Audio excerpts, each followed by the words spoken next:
ہاں من کے معنی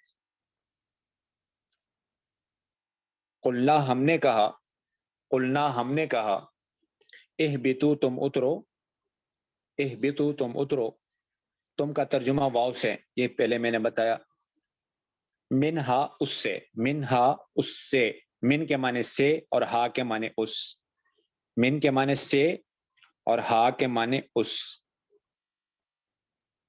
جمیعن سب کے سب، جمیعن سب کے سب، جمیعن سب کے سب، یہ نئے لفظ آیا۔ فا پس اما یا، اما اگر، جو، یاتین ضرور بضرور آئے گا، یاتین ضرور بضرور آئے گا، کم تمہارے پاس، کم تمہارے پاس، کم تمہارے پاس، منی من کے معنی سے، اور یہ نون زیرنی جو ہے اس کا کوئی ترجمہ نہیں ہوتا، اور یا کے معنی میری، منی میری طرف سے، منی میری طرف سے، من کے معنی سے نون زیرنی کا کوئی ترجمہ نہیں، منی میں جو نون زیرنی اس کو نون وقایہ کہتے ہیں، بار بار آئے گا انشاءاللہ یاد ہو جائے گا۔ ہدن ہدایت گزر چکا، ہدن ہدایت، ہدن ہدایت، فا پس من جو، تبعہ پیروی کرے گا، اتباع کرے گا، پیچھے چلے گا، ہدایا ہدا ہدایت، یا کے معنی میری، ہدایا میری ہدایت، فا پس من جو شخص، تبعہ پیروی کرے گا، چلے گا، ہدایا میری ہدایت پر، فا پس لا نہیں، خوف ڈر، فا پس لا نہیں، خوف ڈر، علا پر، ہم ان، علیہم ان پر، وا کے معنی اور، علیہم کئی مرتبہ گزر چکا، وا کے معنی اور، لا کے معنی نہیں، ہم کے معنی وہ لوگ، یحزنون حزن سے ہے غم، ولا ہم یحزنون، وا اور، لا نہیں، ہم وہ لوگ، یحزنون وہ لوگ غمگین نہیں ہوں گے، لا یحزنون ولا ہم یحزنون، اور نہ وہ لوگ غمگین ہوں گے، وہ لوگ کا ترجمہ واو سے، وا کے معنی اور، الذین وہ لوگ، الذین وہ لوگ، کفروا جنہوں نے کفر کیا، کفروا جنہوں نے کفر کیا، یہ جنہوں نے واو کا ترجمہ ہے، یہ واو جمع کا ہے، واو الف کے ساتھ آتا ہے جمع کے لیے، وہ کیا معنی اور، کذبوا انہوں نے جھٹلایا، کفروا انہوں نے کفر کیا، کفر کے ویسے معنی تھے چھپانے کے، کذبوا انہوں نے تکذیب کی، جھٹلانا، اور اگر کذبوا ہے تو اس کے معنی ہوتے ہیں جھوٹ بولنا، کذبوا انہوں نے تکذیب کیا، انہوں کا ترجمہ واو سے، 27 آیات کے دو معنی قرآن میں، آیات کے دو معنی، نشانی اور احکامات، آیات نشانی اور احکامات، آیات نشانی اور احکامات، آیاتی نشانیاں یا احکامات نہ ہماری، نہ نون الف زبر نہ ہماری، اولئک وہ لوگ پہلے گزر چکا، الذین وہ لوگ، ہم وہ لوگ، اولئک وہ لوگ، اصحاب ساتھی، النار جہنم کے، اصحاب النار آگ والے، نار آگ کو کہتے ہیں، اصحاب النار آگ والے، ہم وہ لوگ، فی ہا فی میں ہا اس، ہم وہ لوگ، فی میں ہا اس، خالدون ہمیشہ رہیں گے ایک حالت پر۔ دوبارہ ترجمہ دیکھیں، بمہارت ترجمہ کرتا ہوں، قلنا اہبطوا منہا جمیعا، ہم نے کہا تم سب اترو اس سے،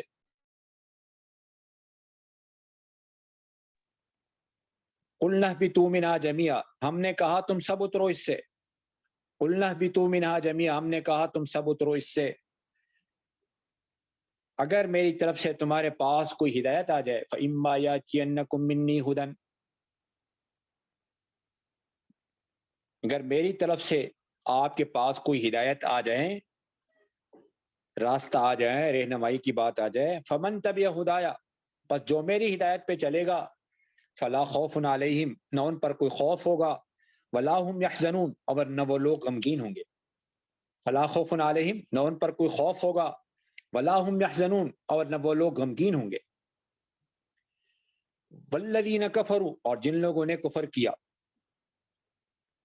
اور ہماری آیتوں کو جھٹلایا. وکذبوا بآیاتنا کا ترجمہ، اور ہماری آیتوں کو، انہوں نے ہماری آیتوں کو جھٹلایا. آیتوں سے مراد ہمارے احکامات یا ہماری نشانیوں کو جھٹلایا. وہ لوگ جہنمی ہیں.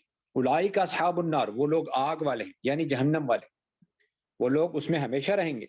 ہم فیہا خالدون، وہ لوگ اس میں ہمیشہ رہیں گے. ہم فیہا خالدون، وہ لوگ اس میں ہمیشہ رہیں گے. ہم فیہا خالدون. اگر ہم اس طرح ترجمہ یاد کریں گے ایک ایک پورے جملے کا، تو اللہ کے فضل سے تھوڑے عرصے میں ہمارے کو بہت ترقی ہوگی. یہاں آج کے سبق میں بہت اہم موضوعات ہے، بہت ہی اہم موضوعات ہے، اور ہمیں سمجھنا پڑے گا. پہلی بات کہ جب آدم علیہ السلام کا پہلا سوال، آدم علیہ السلام کا توبہ قبول ہوا، تو توبہ قبول ہونے کے بعد دل میں آتا ہے نا، جب انسان کسی کی معذرت کو، توبے کو قبول کرتا ہے، اس کی رجوع کو قبول کرتا ہے، تو پھر اس سے اپنے پہلے عہدے پر، پہلے جگہ پر بحال کرتا ہے. تو اس کا جواب اللہ پاک نے دوسری مرتبہ عطا فرمایا، نہیں، توبہ قبول ہے،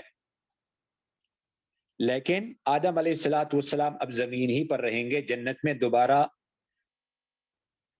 میں دوبارہ وہ لوٹیں گے نہیں، دوبارہ نہیں جائیں گے. دوبارہ جانے کے لیے اب نئے راستہ ہے، وہ راستہ بھی بتایا. تو اس لیے اللہ پاک نے پہلے حکم تھا آیت نمبر 35 کے اندر، قُلْنَا اهْبِطُوا، ہم نے کہا تم اترو. اتر گئے، جنت سے نیچے آ گئے. اب دوبارہ قُلْنَا اهْبِطُوا، ہم نے کہا تم اترو. کیا مطلب؟ دوبارہ پہلا اہبتو جنت سے اتارنے کے لیے، اور دوسرا مرتبہ حکم حبوط کا جو اعادہ کیا، دوبارہ حکم دیا، وہ زمین میں رہنے کے لیے کہ توبہ قبول ہے، لیکن اب تم نے دنیا ہی میں رہنا ہوگا. دنیا میں کیوں رہنا ہے؟ اس کی حکمت کیا ہے؟ اس کی وجہ کیا ہے؟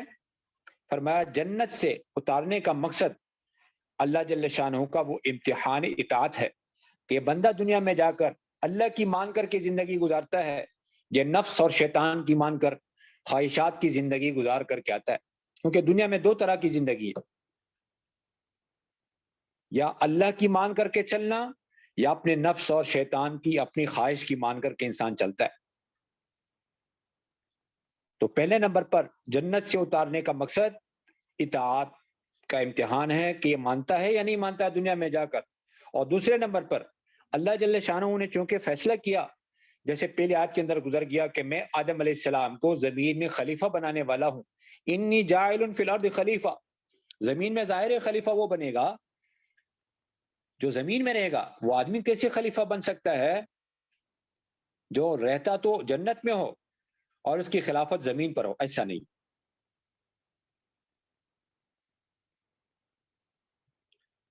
تو پہلے نمبر پر آپ کو یہ سمجھ میں آ گیا ہوگا کہ آدم علیہ السلام کو دنیا میں اتارنے کا مقصد اطاعت کا امتحان ہے. جیسے قرآن میں اللہ نے بتایا کہ ہم نے دنیا کو تمہارے امتحان کے لیے بنا، اس کی ساری زیب و زینت. انا جعلنا ما علی الارض زینۃ لہا لنبلوہم ایہم احسن عملا. دنیا کی تخلیق کے مقاصد میں سے ایک مقصد ہے جو پہلے ہم نے حج کے سبق کے دوران بتایا بھی تھا کہ 3 مقاصد قرآن نے بتائے. نمبر 1 اللہ کو پہچاننا، سنریہم آیاتنا فی الآفاق وفی انفسہم حتی یتبین لہم انہ الحق. دنیا میں غور فکر کر کے اللہ کو پہچاننا ایک مقصد، اللہ کی معرفت، حق کی وضاحت کہ حق اللہ کی ذات ہے. ذالک بان اللہ الحق، اللہ کے سوا جتنا ہے وہ سارا باطل ہے. وانما یدعون من دونہ الباطل ذالکم اللہ ربکم الحق، اللہ تمہارا رب حقیقی رب ہے، وہ حق ہے، اس کی بات حق ہے، قول الحق، اس کی دعوت حق ہے، لہو دعوت الحق. یہ قرآن میں سارا کہ اللہ کی ذات حق ہے. ذالک بان اللہ الحق ذالکم اللہ ربکم الحق فماذا بعد الحق الا الحق، کے علاوہ جو کچھ ہے سارا گمراہی ہے. تو نمبر 1 دنیا کی تخلیق کا مقصد ہمیں یاد ہو اس دن ایک آدمی نے مجھ سے سوال کیا کہ تم بتاؤ دنیا کو اللہ نے بنایا کیوں؟ میں نے کہا قرآن میں 3 مقصد بتائے۔ اس نے کہا ایسا نہیں۔ میں نے کہا تو پھر آپ اللہ سے زیادہ جانتے ہو بہتر۔ اللہ سے تو بہتر کوئی نہیں جانتا، کیونکہ وہی بنانے والا ہے، وہی اس کا خالق ہے، وہ سب سے بہتر بتا سکتا ہے۔ تو پہلے نمبر پر دنیا کی تخلیق کا مقصد حق کو پہچاننا، یعنی اللہ کی ذات کو پہچاننا۔ اور نمبر 2 دنیا کی تخلیق کا مقصد جو ہم نے پڑھا اسی سورۃ بقرہ کی آیت نمبر 29 کے اندر کہ اللہ نے ساری کائنات کو، جو کچھ زمین کے اندر ہے، وہ ساری کائنات کو اللہ پاک نے انسان کے فائدے کے لیے بنایا، هو الذی خلق لکم ما فی الارض جميعا۔ اور تیسرا مقصد جو یہاں پر ہے کہ انسان کو دنیا میں اتارا کیوں؟ امتحان اور آزمائش کے لیے۔ انا جعلنا ما علی الارض زینۃ لها لنبلوہم، 12ویں پارے کی پہلے صفحے میں آیت ہے۔ زمین آسمان درمیان کے خلا کو اللہ نے بنایا کیوں؟ هو الذی خلق السماوات والارض وما بینہما فی 6 ایام وکان عرشہ علی الماء لیبلوکم۔ یہ میں نے ساری تفصیل بتائی تھی اس دن حج کے سبق کے دوران۔ خلق الموت والحیات، سورۃ تبارک الذی میں موت اور حیات کو کیوں بنایا؟ لیبلوکم، تمہیں آزمانے کے لیے۔ تو غرض نمبر 2، پہلا مقصد زمین پر انسان کو اتارنے کا، اطاعت کا امتحان، اور دوسرا مقصد خلیفۃ اللہ بنانا، انی جاعل فی الارض خلیفہ۔ آیت نمبر 29 ہے میرے خیال میں انشاءاللہ، نہیں آیت نمبر 30 ہے، 29 نہیں، آیت نمبر 29 کے اندر۔ نمبر 3، اللہ جل شانہ نے آدم علیہ السلام کو زمین پر اتارا کیوں؟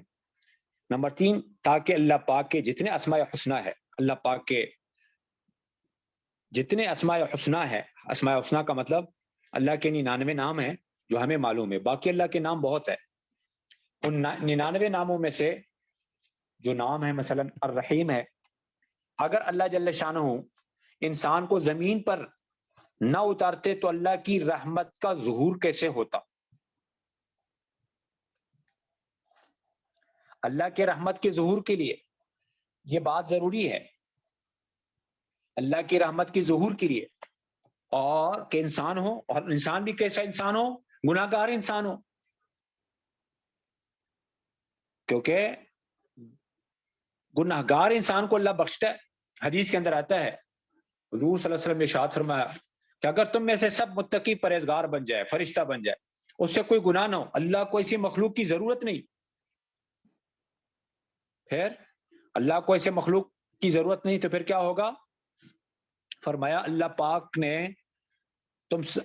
تم سب کو موت دے دیں گے، ایسے لوگوں کو پیدا فرمایا۔ حدیث کے الفاظ لولا تذنبون، یا ہے لولا تذنبون، اگر تم گناہ نہ کرو لذهب اللہ بکم، تو اللہ پاک تمہیں لے جائے، تمہیں موت دے دے، ایسی مخلوق کو پیدا فرما دیں جن سے گناہ بھی ہو اور وہ توبہ بھی کر لیں، کیونکہ بغیر گناہ کے فرشتے کچھ کم نہ تھے۔ اور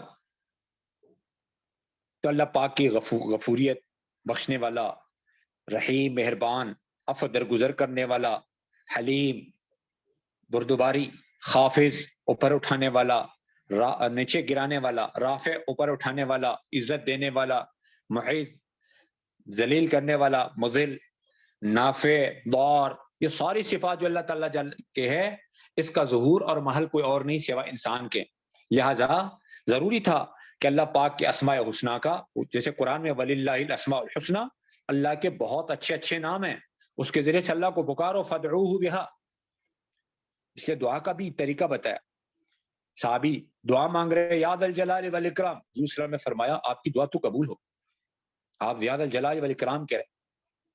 اور صحابی نے اللہ کے 4 نام لیے، بحرین کا دریا پار کیے، یا علیم، یا حلیم، یا علی، یا عظیم، فرمایا جو اس کے بعد دعا مانگتا ہے قبول ہو جاتی۔ اور حدیث میں الفاظ، یا اول الاولین، یا آخر الاخرین، یا ذو القوۃ المتین، یا راحم المساکین، یا ارحم الراحمین، لا الہ الا الحلیم الکریم، ایک اور دعا، لا الہ الا الحلیم الکریم، سبحان اللہ رب العرش العظیم۔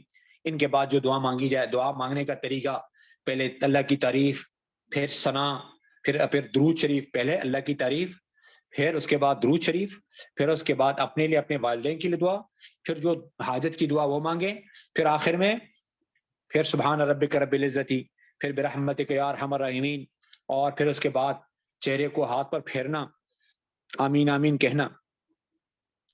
نمبر 3، یہ تو میں نے آپ کو نمبر 3 بتا دیا کہ اللہ پاک کے اسماء حسنہ کا ظہور کیسے ہوتا۔ اور نمبر 4 فرمایا بعض لوگ جو آدم علیہ السلام کے پشت میں تھے، آدم علیہ السلام کے اولاد میں تھے، وہ جنت میں رہنے کے اہل نہ تھے، تو جنت سے کیسے نکالتے ہیں؟ یعنی ہر قسم کے لوگ اللہ پاک نے آدم علیہ السلام کے اولاد میں بنایا ہے نا، کافر بھی ہے، مومن بھی ہے، اچھے بھی ہے، برے بھی ہے، شقی بھی ہے، سعید بھی ہے۔ شقی کو بروں کو کہتے ہیں، سعید بھی، فریق فی الجنہ و فریق فی السعیر، واما الذین شقوا ففی النار، قرآن میں بدبخت لوگ جہنمی، اس کو شقی کہتے ہیں، اور سعید نیک بخت لوگ، مومن نیک بخت، کافر بدبخت۔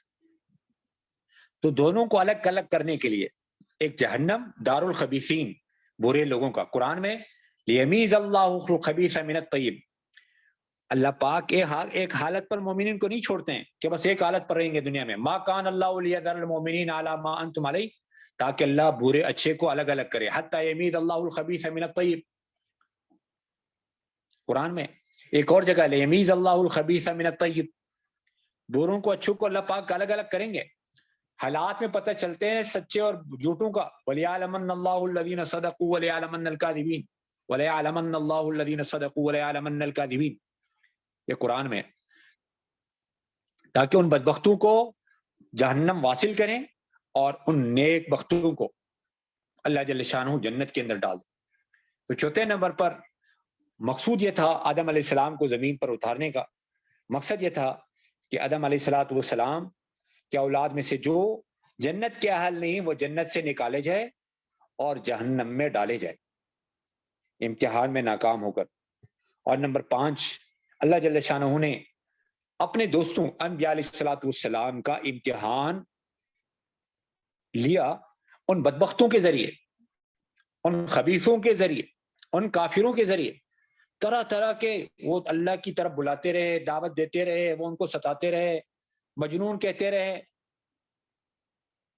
ام بھی جنہ، قرآن میں بیوقوف کہا ان کو انہوں نے نبیوں کو، انا لنراک فی صفاہا وانا لنظنک من الکاذبین، جھٹلایا ففریقا کذبتم، اور ان کو قتل کیا وفریقا تقتلون، ناحق نبیوں کو قتل کرتے تھے، یقتلون الانبیاء بغیر حق، یقتلون النبیین، ایک اور جگہ یقتلون النبیین بغیر حق، ایک جگہ یقتلون الانبیاء بغیر حق۔ حضرت عبداللہ بن مسعود رضی اللہ عنہ فرماتے ایک دن میں 300 نبیوں کی شہادت ہوئی ہے۔ باپ زکریا علیہ السلام آرے سے 2 ٹکڑے کیے گئے، یحییٰ علیہ السلام نے ہیرودیس کے دربار میں ایک مسئلہ بتایا حق کا، تو ان کو پھر قتل کر دیا گیا۔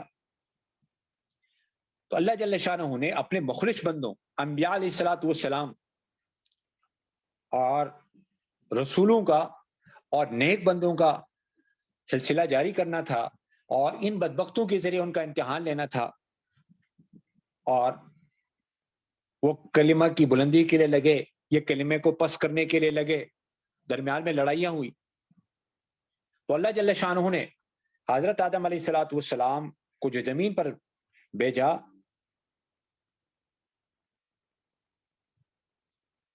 وہ ان بنیادوں پر بھیجا کہ اگر زمین پر آتے نا تو نبوت کیسے ملتی، زمین پر آتے نہیں تو رسالت کیسے ملتی، زمین پر آتے نہیں تو پھر امامت کیسے ملتی، زمین پر نہیں آتے تو پھر خلافت کیسے ملتی، اور زمین پر آتے نہیں تو حب فی اللہ بغض فی اللہ، اللہ کے لیے محبت، اللہ کے لیے بغض ناممکن تھا۔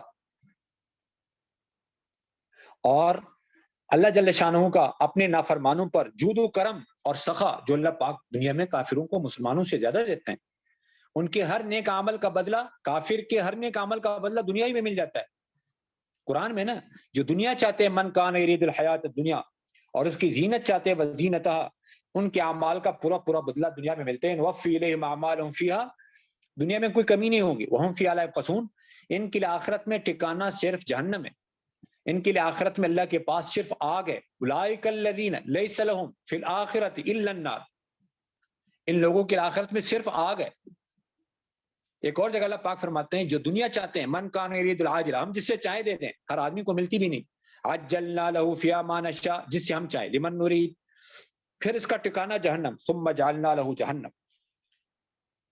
اللہ پاک کا جود و کرم کی انتہا اپنے نافرمانوں پر، اس لیے فرمایا اگر ایک آدمی اللہ کی نافرمانیاں کر رہا ہے اور اللہ کی طرف سے اس سے انعامات مل رہے ہیں، مال مل رہا ہے، چیزیں مل رہی ہیں، تو یہ استدراج ہے۔ اللہ قرآن میں فرماتے ہیں جب انسان دین کو چھوڑتا ہے نا، قرآن میں جب انسان دین کو چھوڑتا ہے تو اللہ پاک وسائل اور اسباب کے انبار لگا دیتے ہیں۔ فَلَمَّا نَسُوا مَا ذُكِّرُوا بِهِ، ہم ہر چیز کے دروازے کھول دیتے ہیں۔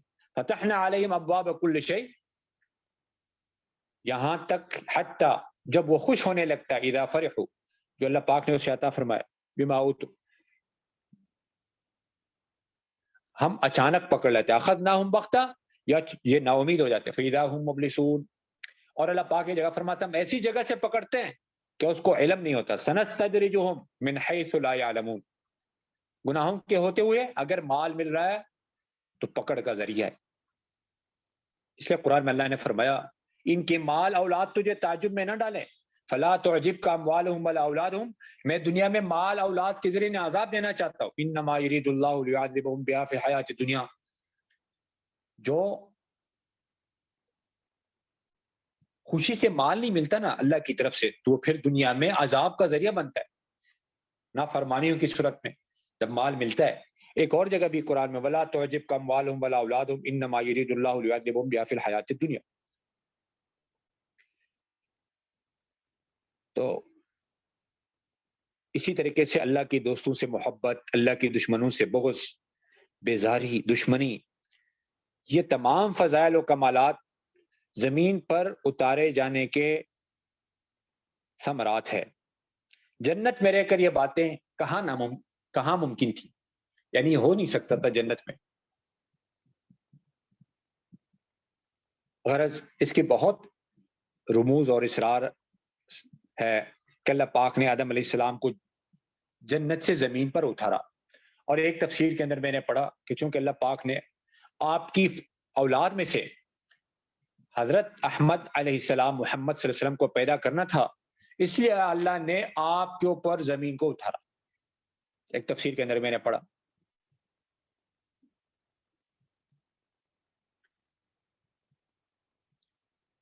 آگے فرمایا، یہ تو ایک نمبر کی بات ہو گئی، قُلْ اهْبِطُوا، ہم نے کہا تم اترو، دوبارہ اترنے سے مراد زمین میں رہنا ہی ہے، پہلے اترنے سے مراد جنت سے اترنا ہے۔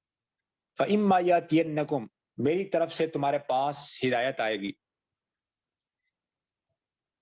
شیطان نے جب آدم علیہ السلام کو جنت سے اتارا گیا، آدم علیہ السلام جنت سے اتارے گئے، تو شیطان نے کہا اے میرے رب، اللہ پاک سے کہنے لگے اے میرے رب، آپ تو معلوم ہے کہ آدم علیہ السلام کو جنت سے اتارنے کے بعد، مجھے ملعون بنانے کے بعد، ٹھیک ہے، اس کے پاس کتابیں اور رسول آئیں گے، سیکون کتاب و رسول۔ پھر پوچھا ان کے کتاب کیا ہوگی، فما کتابہم، اور ان کے رسول کون ہوں گے، اور رسولہم یعنی انسانوں کے رسول اور انسانوں کی کتاب کیا ہے۔ تو اللہ پاک نے فرمایا ان کے رسول ملائکہ اور نبیین ہوں گے، رسولہم الملائکۃ والنبیون، فرشتے اور انبیاء ہوں گے، اور ان کی کتابیں کیا ہوگی، فرمایا وکتبہم تورات، التورات، انجیل والانجیل، اور زبور والزبور، اور فرقان یعنی قرآن، والفرقان۔ تو شیطان نے پوچھا یہ تو انسانوں کی کتابیں ہے، میری کتابیں کیا ہوگی، شیطان کی بھی کتابیں؟ جی ہاں، یہ ذرا سمجھنے کی بات ہے۔ قال فما کتابی، فرمایا آپ کی کتاب جسم میں نشانات لگانا، داغ لگانا، قال کتابک الوشم، جسم میں داغ لگانے والے، اللہ کی تخلیق میں تبدیلی کرنے والے، وَلَيُغَيِّرُنَّ خلق اللہ۔ آپ نے دیکھا ہوگا بعض عورتیں توڑی کے اوپر، بعض عورتیں ہونٹوں کے اوپر نشانات، بعض عورتیں پیشانی کے اوپر نشانات لگواتے ہیں سوئی کے ذریعے سے۔ آج کل کتنے لوگ جسموں پہ لگاتے ہیں، تو یہ شیطان کی کتاب ہے۔ فرمایا میری قرات کیا ہوگی، فرمایا وَقِرَاتُكَ الشِّعْرُ، تیرے قرات شعر شاعری ہوگی۔ اس لیے کسی نبی کو اللہ نے شعر شاعری نہیں سکھایا، وما علمناه الشعر سورۃ یاسین میں کہ حضور کو ہم نے شعر شاعری نہیں سکھایا اور اس کے لیے مناسب بھی نہیں. وما ينبغي له، قرآن میں اللہ پاک فرماتے ہیں یہ شعراء جتنے ہیں شاعر لوگ، والشعراء یہ غلط راستے پہ چلتے، یتبعهم الغاوون، کیا آپ دیکھتے نہیں ہر وادی میں سرگرداں پھرتے رہتے. الم تر انہم فی کل وادی یہیمون. ہاں حضور صلی اللہ علیہ وسلم نے فرمایا بعض اشعار پر حکمت ہوتے ہیں. ان من الشعر لحکمہ، ہر شعر کہنا جائز نہیں، اشعار کے جائز ہونے کے بھی اپنی شرائط ہے جو کتب فقہ کے اندر، احادیث کے اندر، فتاوا کے اندر موجود ہے. تو فرمایا تیری قرات شعر شاعری ہوگی. اچھا بولا میرا رسول، بولا تیرا رسول تیرا پیغام لے جانے والے کاہن لوگ گے جو غیب کی خبریں بتاتے ہیں. ورسولک الکہنہ، نجومی لوگ ہوتے ہیں نا، آپ کے سیارے میں یہ ہے اور آپ کے ستارے میں وہ ہے اور کل یہ ہو جائے گا. اور فرمایا میرا کھانا کیا ہوگا، فرمایا آپ کا کھانا وطعام کا، ہر وہ کھانا جس پر اللہ کا نام نہ لیا جائے. ما لم یذکر اسم اللہ، اور ایک روایت میں کل میتۃ، ہر مردار اور جس پر اللہ کا نام لے. اس لیے فرمایا حدیث میں کہ اگر کوئی مسلمان، کوئی بچہ بھی ساتھ میں ہمارے ساتھ دسترخوان پر بغیر بسم اللہ کے کھانا کھاتا ہے تو شیاطین ایک دوسرے کو آواز دیتے آؤ کھانے کا بندوبست ہو گیا. اور ہم میں سے یعنی گھر کے افراد میں سے اگر کوئی بھی بغیر سنت طریقے کے گھر آتا ہے تو یہ شیاطین ایک دوسرے کو آواز دیتے اور رہائش کا بندوبست ہو گیا. تو جس گھر میں شیاطین رہے اور جس کھانے میں شیاطین شریک ہو اس گھر میں محبتیں کیسی آ سکتی، اس گھر میں نفرتیں کیوں نہ ہو، اس گھر میں بے برکتی کیوں نہ ہو جس کے رہنے والے بغیر بسم اللہ کے کھانا کھاتے ہو، بغیر سنت طریقے کے. فرمایا میرا پینا کیا ہوگا، فرمایا تیرا شراب، تیرا پینا و شراب کا، ہر نشہ آور چیز ہوگی. کل مسکرن، تیرا پینا ہر نشے والی چیز ہوگی، صرف شراب نہیں، ہر نشے والی چیز یہ شیطان کا شراب ہے، شیطان کا پینا ہے.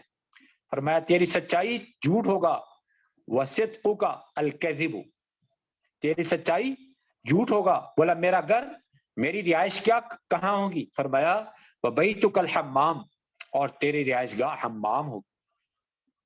فرمایا تیری جال جس کے ذریعے سے تو لوگوں کو شکار کرتے ہیں وہ عورتیں ہوگی. ومصائدک النساء، حدیث میں نا النساء حبائل الشیطان، شیطان کی رسیاں اس کے ذریعے سے لوگوں کو پساتے ہیں. فرمایا میرا مؤذن کون ہوگا، فرمایا تیرا مؤذن گانا بجانے والے اور اس کے آلات موسیقی. ایک اللہ رسول کا مؤذن ہے، نماز کا مؤذن ہے، ایک شیطان کا مؤذن ہے. ومؤذنک المزمار، فرمایا انسانوں کی عبادت خانے کو مسجد کہتے ہیں تو میری مسجد کیا ہوگی، فرمایا ومسجدک، تیری مسجد الاسواق، بازاریں. اور ایک روایت کے اندر ہے میرے رب تو نے مجھے ملعون بنایا، قد لعنتہ، تو اس کا علم کیا ہے، فما علمہ، تو فرمایا اللہ تعالیٰ نے جواب دیا جادو، جادو، جادو ہے. اور اس روایت میں مؤذن کی جگہ صوتہ، اس کی آواز کیا ہوگی. تو اللہ جل شانہ قرآن میں ارشاد فرماتے ہیں جنت میں داخلے کا راستہ ہے، وہ داخلے کا راستہ کیا ہوگا وہ اللہ پاک نے خود بتا دیا. داخلے کا راستہ کیا ہوگا وہ اللہ پاک نے بتایا. فَإِمَّا يَأْتِيَنَّكُم مِّنِّي هُدًى، میری طرف سے ہدایت آئے گی. اس لیے قرآن کو ہدن بھی کہا، قرآن کو بیان بھی کہا، اور اسی طریقے سے قرآن کو بلاغ بھی کہا. ہدی للمتقین، ہدی للناس، یہ ہدایت ہے. اور ہدایت تو اللہ کی طرف سے جو وہی اصل ہدایت ہے. قل ان الہدی ہدی اللہ. آگے فرمایا فمن تبع ہدایا، جو میری ہدایت کا اتباع کرے گا. اس لیے فرمایا نبیوں کو اللہ نے بھیجا اطاعت کے لیے. وما ارسلنا من رسول، قرآن میں وما ارسلنا من رسول الا لیطاع باذن اللہ.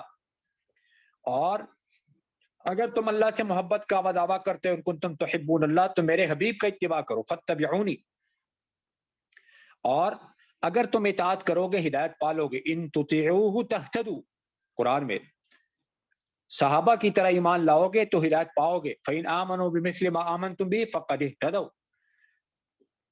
فمن تبع ہدایا، جس نے میری ہدایت کے اتباع کیا، فلا خوف علیہم، ان پر کوئی خوف نہیں ہوگا.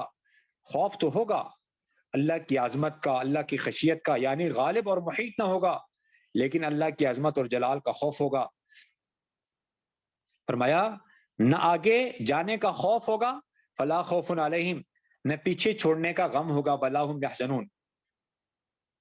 دیکھو شیر سے جو ڈرنا ہوتا ہے اس سے خوف کہتے ہیں، اور باپ سے ڈرنا، استاد سے ڈرنا، اللہ سے ڈرنا، یہ خشیت کہلاتا ہے۔ خشیت عظمت کی بنیاد پر، بڑے ہونے کے ناطے کسی سے ڈرنا کہ یہ بڑے ہیں ہمارے، اس کا خیال رکھتے ہوئے، اس کو کیا کہتے ہیں؟ خشیت کہتے ہیں۔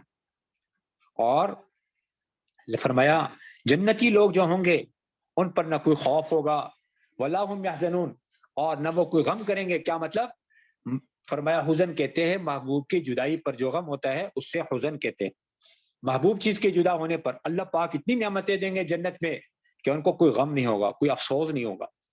اس لیے ابوبکر صدیق رضی اللہ تعالیٰ عنہ سے حضور صلی اللہ علیہ وسلم نے فرمایا، جب غار ثور میں تھے اور مشرکین مکہ غار کے دروازے پر پہنچے، کہنے لگے یا رسول اللہ اب تو غار کے دروازے پہنچ گئے، تو حضور صلی اللہ علیہ وسلم نے فرمایا آپ غم نہ کریں، لا تحزن، اللہ ہمارے ساتھ ہے، ان اللہ معنا۔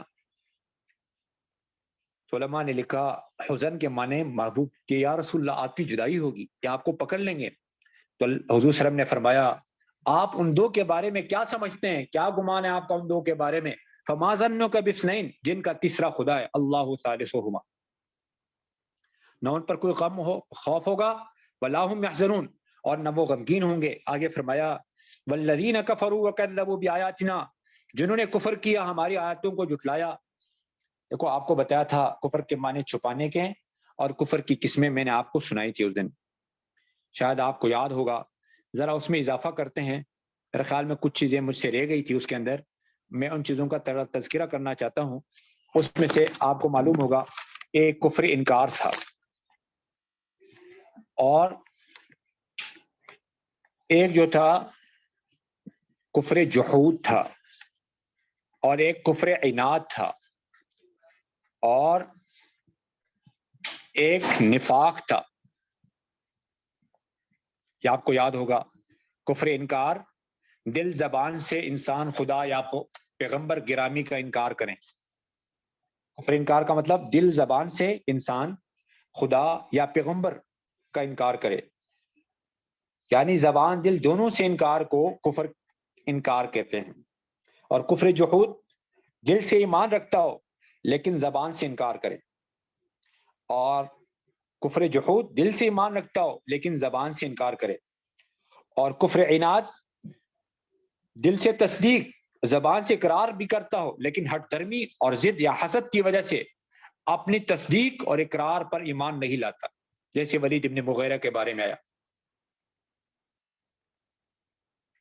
اور کفر نفاق اس قسم میں زبان سے اقرار کرتا ہے لیکن دل سے انکار کرتا ہے۔ بعض حضرات نے کفر استخفافی بھی ذکر کیا۔ کفر استخفافی کیا ہے؟ کہ اسلام کے کسی حکم کو ہلکے نظر سے دیکھنا، اس کا استخفاف کرنا، ہلکا سمجھنا۔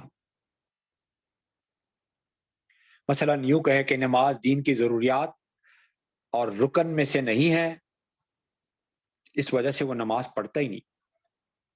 یعنی کیا مطلب؟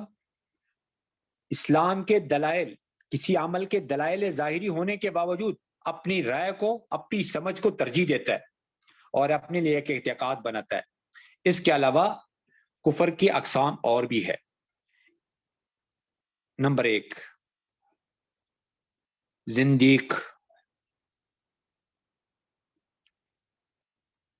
کافر تو وہ شخص ہے جو آپ کو معلوم ہے دین اسلام کو ظاہراً اور باطناً ماننے والا نہ ہو۔ زندیق وہ شخص ہے جو زبان سے تو مسلمان ہونے کا اقرار کر رہا ہو لیکن احکام اسلام کی باطل تعویلیں کرتا ہو۔ زندیق وہ شخص ہے جو زبان سے تو مسلمان ہونے کا اقرار کر رہا ہو لیکن احکام اسلام کے باطل تعویلیں کرتا ہو۔ اور مرتد وہ شخص ہے جو اپنی مرضی اور رضامندی سے اسلام قبول کرنے کے بعد پھر اسلام کو چھوڑ دے، اسلام سے پھر جائے، وہ مرتد ہے، واجب القتل ہوتا ہے۔ ملحد لغوی تعریف کی اعتبار سے تو کفر کی تمام اقسام کو شامل ہے، اور اصطلاحی معنی کے اعتبار سے اس شخص کو کہا جاتا ہے جو بظاہر تو دین حق کا اقرار کرتا ہے لیکن ضروریات دین میں سے کسی امر کی ایسی تعبیر کرتا ہے، کسی بات کی، کسی امر کی ایسی تعبیر و تشریح کرتا ہے جو صحابہ اور تابعین نیز اجماع امت کے خلاف ہو۔ اور منافق اس کو کہا جاتا ہے جو زبان سے دین حق کا اقرار کرتا ہے مگر دل سے اس کا منکر ہو۔ تو کفر کی یہ چند قسمیں ہم نے یاد رکھنی ہے کہ زندیق کس سے کہتے ہیں، مرتد کس سے کہتے ہیں، ملحد کس سے کہتے ہیں، اور دہری بھی ہے، وہ کہتے ہیں سارا نظام زمانہ ہی چلا رہا ہے، ما یہلکنا الا الدہر، جس کو آج ایتھیسٹ کہتے ہیں، جو اللہ سے انکار کرتے ہیں۔ اس کے علاوہ آدم علیہ السلام کا قصہ یہاں پر ختم ہوا، آگے اللہ پاک نے یہاں تک جو انسانیت پر اللہ پاک نے انعامات کیے ان کا ظہور فرمایا، ان کا اظہار فرمایا، اور اس کے بعد اللہ جل شانہ نے بنی اسرائیل پر جو انعامات خاص طور پر ذکر کیے ہیں، جو انعامات خاص طور پر فرمائے ہیں، ان کا ذکر فرما رہے ہیں، اور یہ پارے کے آخر تک ہے، تقریباً آیت نمبر، میں بتاتا ہوں ایک منٹ، آیت نمبر ہے وَإِذِ ابْتَلَىٰ إِبْرَاهِيمَ رَبُّهُ بِكَلِمَاتٍ، جس کا ہم نے تذکرہ کیا، آیت نمبر 123 تک اللہ پاک نے بنی اسرائیل پر جو خاص انعامات اور پھر ان کی شرارتوں کا ذکر فرمایا ہے، تو اس کا ذکر ہے۔ اب آدم علیہ السلام کے قصے سے ہمیں کیا کیا سبق ملے، ذرا اس کا تھوڑا تذکرہ سن لیں۔ آدم علیہ السلام کے قصے سے، پورے قصے سے جو ہمیں سبق ملے وہ کیا کیا ہے، وہ میں آپ کو تھوڑا سنانا چاہتا ہوں۔ نمبر 1، پہلی بات یہ معلوم ہوئی کہ سب سے پہلے انسان آدم علیہ السلام یہ سب سے پہلے انسان ہے، اور انسانیت میں سب سے پہلے داعی بھی ہے، معلم بھی ہے، نبی بھی ہے، رسول بھی ہے، کلیم اللہ بھی ہے۔ نمبر 1، داعی بھی ہے، سب سے پہلے انسان، دعوت دینے والا۔ نمبر 2، معلم بھی ہے انسانوں میں، کیونکہ سب سے پہلے داعی اللہ ہے، سب سے پہلا معلم اللہ ہے۔ نمبر 3، یہ نبی بھی ہے اور یہ رسول بھی ہے۔ رسول اس کو کہتے ہیں جس کو نئی کتاب، نئی شریعت دن ملی ہو، اور نبی اس کو کہتے ہیں جس کو نبوت ملی ہو، نئے کتاب، نئی شریعت ملی ہو یا نہ ملی ہو۔ نبی اور رسول میں یہ فرق ہے۔ اور یہ کلیم اللہ بھی ہے، اللہ پاک نے اس سے براہ راست کلام فرمایا، یا آدم اسکن انت وزوجک الجنہ وکلا منہا رغدا حیث شئتما۔ اس نے اللہ پاک سے براہ راست کلام بھی فرمایا۔ تو کتنی باتوں کی پہلی بات یہ ہوگی کہ آدم علیہ السلام نبی بھی ہے، رسول بھی ہے، کلیم اللہ بھی، یہ پہلے نمبر پر ہمیں اس پورے قصے سے معلوم ہوا۔ دوسرے نمبر کا دوسرا درس اور دوسرا سبق اس قصے کے اندر یہ ہے کہ اللہ پاک کے احکامات کے اسرار، رموز، عقلی حکمتیں ہمارے عقل سے سمجھ میں نہیں آئی،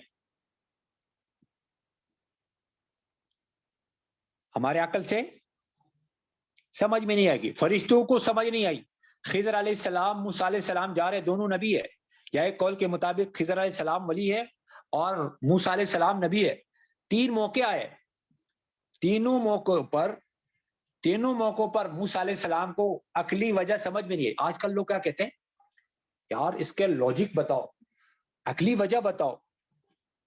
نہیں بھائی، ہم نے تو اللہ کے حکم کو اللہ کا حکم سمجھ کر کے ماننا ہے بس۔ فرمایا جو اللہ کے حکم کو غیر معقول کہے گا، سمجھ کر، غیر معقول سمجھ کر چھوڑے گا، کفر کہلائے گا۔ کیا سمجھ میں نہیں آ رہا؟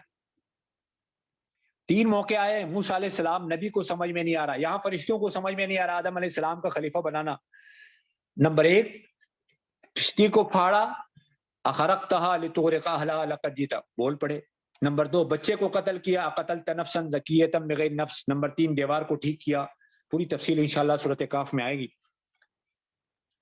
تو نمبر 2، اسرار و حکم کے پیچھے نہیں چلنا، ایمان بالغیب پر چلنا، عقل کو، نظر کو، تجربے کو جھٹلانا ہے ہم نے، اس کی نہیں ماننی، اللہ رسول کی من ونان ماننی ہے۔ نمبر 3، اس میں مشورے کی تعلیم دی گئی اس واقعے کے اندر۔ کیسے کہ اللہ پاک کو مشورے کی حاجت نہیں ہے، لیکن اللہ پاک نے فرمایا وَإِذْ قَالَ رَبُّكَ لِلْمَلَائِكَةِ، اب آدم علیہ السلام کے ارادے پیدا کرنے کا ارادہ ہی ہوا، اور فرشتوں سے کہہ رہے میں نے خلیفہ بنانا، انی جاعل فی الارض خلیفہ، تم کیا کہتے ہو؟ جبکہ اللہ بے نیاز ہیں.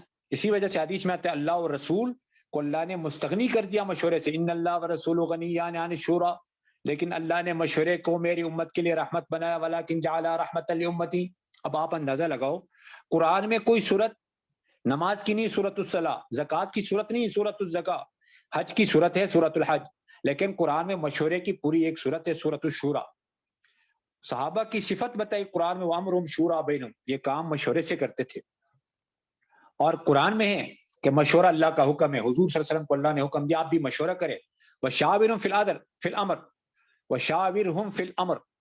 اور قرآن میں کہ بدر سے پہلے مشورہ ہوا قیدیوں کے ساتھ کیا کریں، کچھ ساتھیوں کی کچھ رائے آئی، حضرت عمر کی رائے الگ ہے، حضرت ابوبکر کی رائے الگ ہے. اور ایک عورت تھی جس کا نام بلقیس تھا، وہ فرعون سے زیادہ ہوشیار، فرمایا جو آدمی یہ سمجھتا ہے میں زیادہ سمجھتا ہوں وہ فرعون ہے. مالی لا اراکم الا سبیل الرشاد، مجھے تو صحیح پتا ہے، بس میں ہی صحیح راستہ جانتا ہوں. فرعون نے خود بھی ڈوبا، پوری قوم کو. حدیث میں آتا ہے جو قوم والے مشورہ کرتے ما تشاور قوم، ان کی خیر کی طرف رہبری ہوتی، الا وقد ارشدوا الا وقد ارشدوا، ایسے الفاظ ہے ما تشاور قوم الا وقد ارشدوا، وہ الفاظ میں بھول گیا ہوں، کہ ان کی خیر کی طرف رہبری ہوتی ہے. فرمایا یہ ندامت سے محفوظ قلعہ ہے، حصن من الندامہ. اور فرمایا مشورہ کرنے والا کبھی پشیمان نہیں ہوتا، ما ندم من استشار. اور فرمایا بلقیس نے مشورہ کیا، سلیمان علیہ السلام کا خط آیا قرآن میں، قالت یا ایھا الملأ افتونی فی امری، میں اس وقت تک فیصلہ نہیں کروں گی ما کنت قاطعۃ، جب تک تم مشورہ نہیں دو گی، حتی تشہدون. انہوں نے مشورہ کچھ اور دیا، اس نے کچھ اور فیصلہ کیا، اللہ نے اسلام کی دولت سے نوازا. اور تو مشورہ کرنے کی طرف ہے کہ مشورہ کرو، کیا کرو؟ مشورہ کرو. مشورے کی تفصیل آئے گی، کچھ اور حدیثیں بھی ہے جو مجھے یاد ہے، لیکن وقت تھوڑا کم ہو رہا ہے، میں آگے بتاؤں گا اور میں نے اس کو پورا کرنا ہے انشاءاللہ. نمبر 4، یہ نمبر 3 میں نے بتایا آپ کو مشورے کی تعلیم ہے، انی جاعل فی الارض سے. اور نمبر 4 معلوم ہوا کہ جب اللہ نے کہا فرشتوں سے کہ میں نے آدم علیہ السلام کو خلیفہ بنایا، تو فرشتوں نے کہا ہم تسبیح و تقدیس کریں گے، نحن نسبح بحمدک ونقدس لک. تو اللہ نے فرشتوں کے مقابلے میں آدم علیہ السلام کو جو فضیلت دی، پہلے بھی درس میں نے بتایا تھا، علم کی بنیاد پر ہے. تو اس سے یہ معلوم ہوا کہ علم میں مشغول ہونا یہ تسبیح سے، ذکر سے، تقدیس سے، سبحان اللہ، الحمدللہ، سبوح قدوس، ذکر سے اعلیٰ ہے. علم میں مشغول ہونا تسبیح سے، لا الہ الا اللہ کہنے سے، سبحان اللہ کہنے سے، الحمدللہ کہنے سے اور اللہ اکبر کہنے سے افضل بھی ہے، بہتر بھی ہے. مگر شرط یہ ہے کہ وہ علم اللہ کے نزدیک بھی علم ہو. اللہ کے نزدیک علم وہ ہے جس سے انسان کے اندر خوف خدا پیدا ہو، جس سے انسان کے اندر خشیت پیدا ہو اور اس کی عظمت دل میں راسخ ہوتی ہو، وہ علم ہے. اس لیے اللہ پاک قرآن میں فرما رہے ہیں مجھ سے، میرے بندوں میں سے ڈرنے والے صرف اور صرف علماء ہیں، جو علماء کے فضائل میں نے سنایا تھا، انما یخشی اللہ من عبادہ العلماء. معلوم ہوا کہ خدا کے نزدیک عالم وہی ہے جو خدا سے ڈرتا ہو، اور جو خدا سے نہیں ڈرتا وہ اللہ کے نزدیک عالم نہیں، اگرچہ سارا عالم، سارا جہان اس کو عالم کہے. عالم کون ہے؟ جو خدا سے ڈرتا ہو، اور جو خدا سے نہیں ڈرتا وہ عالم نہیں، چاہے ساری دنیا، سارے انسان، جنات، فرشتے سارے اس کو عالم کہے، وہ عالم نہیں. نمبر 5 ملائکہ کے ذریعے سجدہ کرا کر، اس سے یہ معلوم ہوا کہ انبیاء علیہ الصلوۃ والسلام ملائکہ سے افضل ہے، اس لیے کہ جس کے سامنے سجدہ کیا جاتا ہے، مسجود اس کو کہتے ہیں، جس کے سامنے سجدہ، یعنی آدم علیہ السلام سجدہ کرنے والے سے افضل ہوتا ہے. نمبر 6 حدیث شریف میں ہے کہ جب فرشتے صبح اور عصر کی نماز سے یا کسی محفل ذکر سے لوٹ کر کے اللہ کے یہاں جاتے ہیں تو اللہ پاک پوچھتے ہیں کہاں سے آئے ہو اور تم نے میرے بندوں کو کس حال میں چھوڑا؟ تو عرض کرتے ہیں نماز پڑھتے چھوڑا. اس میں حکمت کیا ہے؟ فرمایا اس میں حکمت یہ ہے کہ فرشتوں نے کہا تھا نا کہ یہ انسان زمین میں فتنہ فساد کرے گا، خونریزی کرے گا، اتجعل فیہا من یفسد فیہا ویسفک الدماء. تو ایک جماعت کی پیشی ہوگی کہ دیکھو اللہ کی اطاعت میں لگے ہوئے تھے، کامل اطاعت۔ آگے فرمایا نمبر 7 کہ ابلیس کو ملعون اور مطرود جو بنایا، مردود جو بنایا، وہ دو چیزوں نے بنایا، 3 چیزوں نے۔ نمبر 1 عجب، خود پسندی، نمبر 2 تکبر، نمبر 3 اللہ کے حکم پر اعتراض، اور نمبر 4 اپنی تعریف، خود ستائی۔ 4 چیزوں نے بنایا ابلیس کو، ملعون اور مردود جو بنایا وہ 4 چیزوں نے بنایا۔ نمبر 1 عجب، نمبر 2 تکبر، ابا واستکبر، نمبر 3 حکم پر اعتراض کہ یہ حکم انصاف کی بنیاد پر نہیں ہے، اور نمبر 4 اپنی تعریف کرنے لگا، انا خیر منہ خلقتنی من نار۔ میں نے بیٹے سے پوچھا، چھوٹے بیٹے سے، کہ انس تو بہتر ہے یا ابو دردہ بہتر ہے، تو اچھا یا ابو دردہ؟ اس نے کہا میں نے کہا تو بڑا شیطان ہے، شیطان اپنی تعریف خود کرتا ہے کہ میں اس سے بہتر۔ پھر میں نے پوچھا تو بہتر، تو اچھا یا ابو دردہ اچھا؟ اس نے کہا نہیں میں اچھا۔ تو یہ تو شیطان کا بھی استاد بن گیا۔ تو شیطان نے کیا کہا؟ میں آدم سے بہتر، انا خیر منہ خلقتنی من نار، آپ نے مجھے آگ سے بنایا اور اس کو مٹی سے، گارے سے، وخلقتہ من طین۔ اور نمبر 2 فرعون نے کہا میں موسیٰ علیہ السلام سے بہتر ہوں۔ جو اپنی تعریف کرتا ہے وہ شیطان ہے یا فرعون ہے؟ اور آدم علیہ السلام کو جو آدم بنایا وہ کس نے بنایا؟ اطاعت نے، فرمانبرداری نے، رضا نے، اللہ کے فیصلوں پر راضی رہنے نے، اپنے آپ کو اللہ کے حوالے کرنے نے، عاجزی نے، انکساری نے، ندامت نے، شرمساری نے، توبہ نے، استغفار نے حضرت آدم علیہ السلام کی شان کو بڑھایا ہے۔ اور نمبر 8 فرمایا اس سے یہ بھی معلوم ہوا کہ جنت پہلے سے مخلوق ہے، پہلے سے پیدا ہو چکی، کیونکہ معتزلہ ایک جماعت گزری ہے، ایک فرقہ گزرا ہے، وہ کہتے ہیں جنت ابھی پیدا نہیں ہوئی، بعد میں پیدا ہوگی۔ نہیں، ایسا نہیں، جنت پیدا ہو چکی، آدم علیہ السلام رہ چکے، وہاں سے آ چکے، اور ارواح جائیں گے علیین میں یا سجین میں جائیں گے۔ نمبر 9 اس سے یہ معلوم ہوا کہ کافر ہمیشہ ہمیشہ عذاب میں رہیں گے، کبھی نجات نہ پائیں گے۔ اور نمبر 10 یہ معلوم ہوا کہ غلطی سے اللہ تعالیٰ کے خلاف حکم کوئی کام کرنا، غلطی سے کوئی حکم ہو جائے، اللہ تعالیٰ کے غلطی سے کوئی عمل ہو جائے، کوئی گناہ ہو جائے، اللہ کے حکم کی خلاف ورزی ہو جائے، تو یہ معصیت ہے۔ لیکن حکم خداوندی کو غیر معقول اور خلاف سمجھنا یہ کفر ہے۔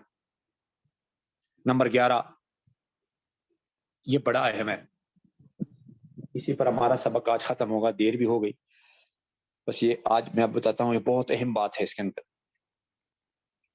ایک ہے حکم کو نہ ماننا، اور ایک ہے گناہ کرنا۔ گناہ یعنی حکم دیا تھا، وہ حکم کو مانتا ہے لیکن اس نے حکم توڑ دی۔ یعنی یوں سمجھو، ایک ہے اللہ کی اطاعت کو چھوڑنا اور ایک ہے گناہ کرنا، دونوں میں فرق کیا ہے؟ فرمایا آدم علیہ السلام کے قصے سے سہل بن عبداللہ رحمۃ اللہ فرماتے ہیں یہ معلوم ہوا کہ اللہ کے حکم کو چھوڑنا، اللہ کے حکم کو چھوڑنا، اس کو بجا نہ لانا، اللہ کے حکم کو نہ ماننا، یہ گناہ کرنے سے، گناہ کے ارتکاب سے زیادہ سخت ہے۔ کیسے؟ ابلیس نے، شیطان نے حکم الہی اور امر خداوندی سے کہ آپ سجدہ کرو، آدم علیہ السلام کے سجدے سے انکار کیا، انحراف کیا، تو مطرود و مردود ہوا، اور آدم علیہ السلام نے نہیں کا ارتکاب کیا، درخت کے کھانے سے ممانعت تھی، لا تقربا هذه الشجرہ، کھا گیا، عتاب ہوا، فوراً توبہ استغفار کی، اور 100,000 گریہ وزاری کے ساتھ اللہ جل شانہ سے عفو و مغفرت طلب کی۔ اللہ پاک نے اپنی رحمت سے توبہ قبول فرمائی، اور اللہ پاک نے مجتبی قرآن میں مصطفیٰ بنا، ان اللہ اصطفیٰ آدم و نوحا، نبی بنایا۔ اب فرمایا اس کی کئی وجوہات ہے کہ شیطان نے بھی تو ایک حکم کو توڑا اور آدم علیہ السلام سے لغزش ہو گئی، دونوں میں فرق کیا ہے؟ یہ تو میں نے آپ کو پہلے نمبر بتایا کہ حکم کا نہ ماننا، حکم کو نہ ماننا کا جرم یہ گناہ کے کرنے سے بڑا سخت ہے۔ کیوں؟ عام طور پر انسان حکم توڑتا ہے اس کی بنیاد شہوت چاہت ہوتی ہے، اور جو حکم انسان نہیں مانتا، حکم چھوڑتا ہے، اس کی بنیاد تکبر اور عجب ہوتا ہے۔ اور حدیث میں جس کے قلب میں ذرہ برابر تکبر ہوگا وہ جنت میں داخل نہ ہوگا۔ اور ایک حدیث قدسی میں ہے کہ کبریائی میری ردا ہے، عظمت میرا اظہار ہے، جو شخص میں اس میں میرے ساتھ جھگڑے گا میں اس کو کچل ڈالتا ہوں۔ آگے فرمایا جو شخص ایمان لاتا ہے لیکن اس سے گناہ ہو جاتے ہیں، حدیث میں بخاری شریف کی روایت پہ من قال لا الہ الا اللہ دخل الجنہ، حضرت ابو ذر نے فرمایا اگرچہ وہ زنا کرے، چوری کرے، وَإِن زَنَا وَإِن سَرَقَ، آپ صلی اللہ علیہ وسلم نے فرمایا 3 دفعہ اگرچہ وہ زنا کرے، وہ چوری کرے، دیکھو گناہ کے ہوتے ہوئے بھی جنت میں داخلہ ہے۔ تریبت ثقلت تریبت یدا ابی ذر، ایسے کچھ الفاظ ہے، علی رغم انف ابی ذر، تریبت یدا نہیں، علی رغم انف ابی ذر کے الفاظ ہے۔ اب ابو ذر کا ناک خاک آلود ہو، یہ نہ چاہتے ہوئے بھی جنت میں وہ لوگ جائیں گے، وہ مومنین جنہوں نے چوری کی، جنہوں نے زنا کیا۔ اور نمبر 2، اللہ کے نزدیک حکم کو بجا لانا اور جس کا حکم دیا گیا ہے اس پر عمل کرنا، یہ جن چیزوں سے منع کیا ان سے بچنے سے بہت اعلیٰ ہے۔